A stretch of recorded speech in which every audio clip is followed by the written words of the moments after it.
Oh, the dreaded nightmare cycle. The fluctuating heartbeat of a long dead city. 4 phases, countless nightmares, horrendous hordes, and insanity galore. But is it really as bad as it seems? Yes. Yes, it is. However, today, I'll do what I can to give you all the information needed to fight it. Or, mostly just wait it out, that is. Cause here's the honest truth, folks. There is no countering the nightmare cycle. It is happening and will continue to happen whether you like it or not. That said, there are ways to identify the phases of the cycle. And that is where we will begin. And what we're in now, and what the caves will be in immediately for the most part, is the calm phase. And all in all, it will last for 6 to 7 minutes.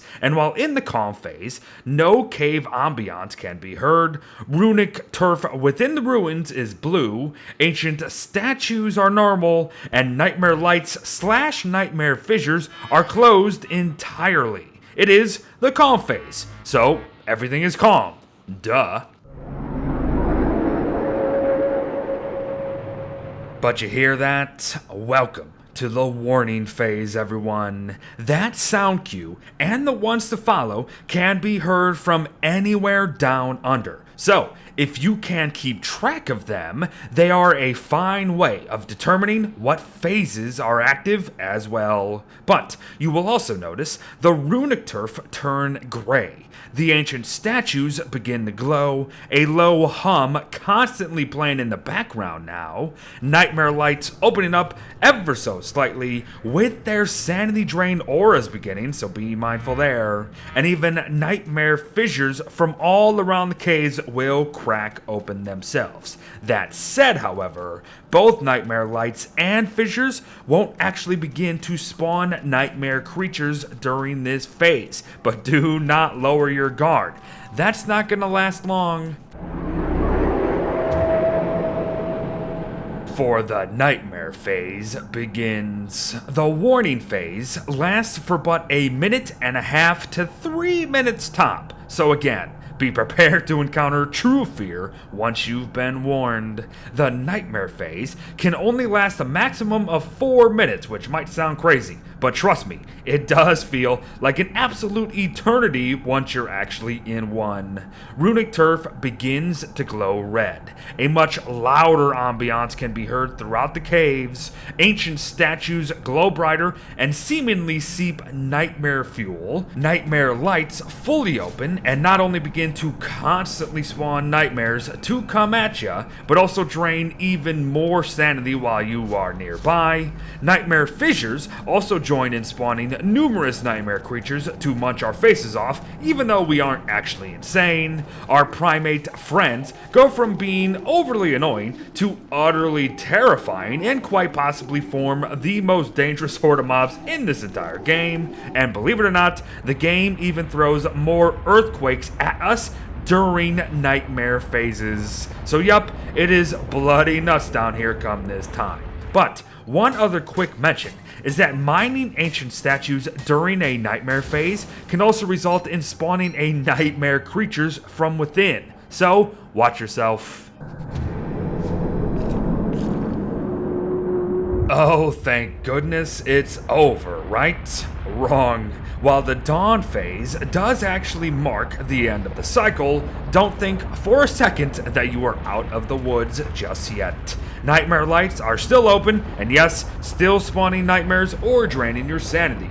Nightmare fissures will still allow nightmares through the cracks. Shadow splue monkeys will still chase you down. The scary ambiance is still present, and the runic turf is still gray in color. But the good news is that you only need to survive a minute or two, and the calm phase will begin once again. So, you've done it. You've made it through your first nightmare cycle. Now, I'd like to reiterate a couple things here. Once more, there are no counters to the nightmare cycle itself, only patience or not patience. If you choose to run through the wilds and ruins with the cycle at its peak phase with slurpers, depth worms, monkeys, and shadows all in tow, then be my guest. But if you wish to chill a few minutes to just simply let the cycle pass, then have at that too. Your options are run and fight or wait it out.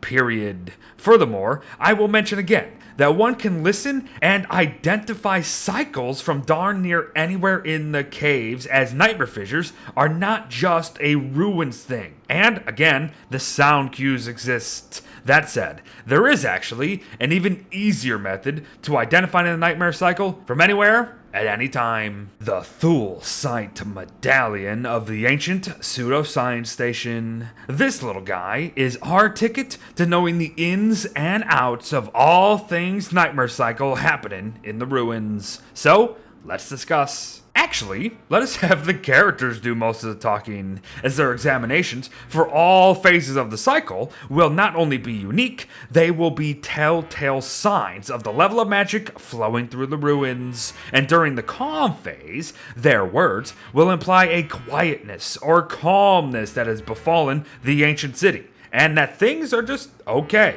And this really shouldn't be a surprise. Come the warning phase, however, things already begin to change rapidly. Our survivors will claim to be uneasy and mention that something is brewing. But not only that, the thulecite medallion itself will begin to glow red, just like the runic turf beneath our feet does. It is all a warning, folks, so heed it. For if you don't, you may find yourself smack dab in the middle of an awakening city full of nightmarish terrors. Come the nightmare phase, the medallion glows blood red, and our characters will react in a way that further implies that something is building up to its fullest potential, that the magic is fluctuating like a heartbeat. They have returned to protect what is theirs. For about 4 minutes, that is. But again, don't let the dawn phase fool you. The medallion may be back to normal, yes. However,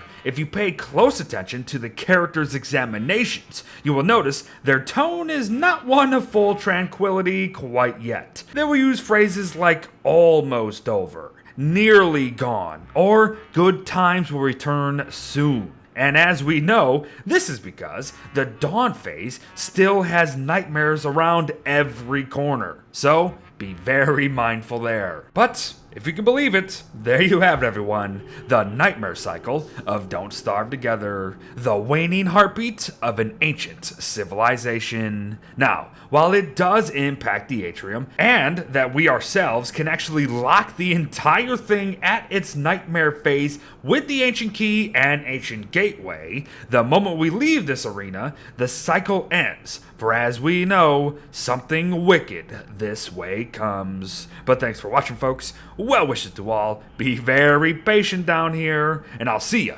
in the next one. Bye-bye.